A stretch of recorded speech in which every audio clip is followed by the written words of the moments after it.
యెహోవా యొద్ద నుండి దురాత్మ సౌలు మీదికి వచ్చెను. సౌలు ఈట చేత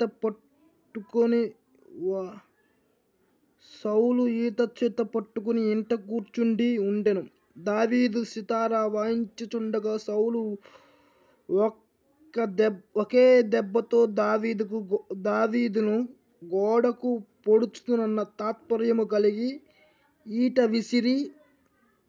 విసిరెను. దావీదు అతని యొద్ద నుండి తప్పించుకునినందున ఈట గోడకు నాటగా దావీదు ఆ రాత్రియందు తప్పించుకుని పారిపోయెను. ఉదయమున అతన్ని చంపవలెనని పొంచి ఉండి దావీదును వెళ్ళగొట్టుటకై సౌలు అతని ఇంటికి దూతలను పంపగా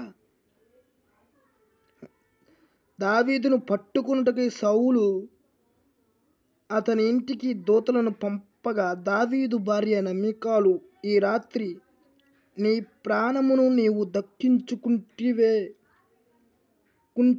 గాని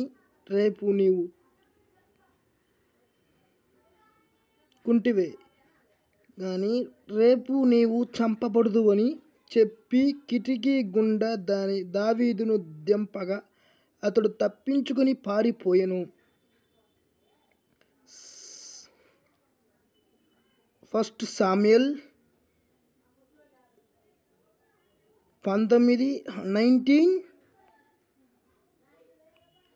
10:11, 12. లైక్ చేయండి, షేర్ చేయండి, సబ్స్క్రైబ్ చేయండి.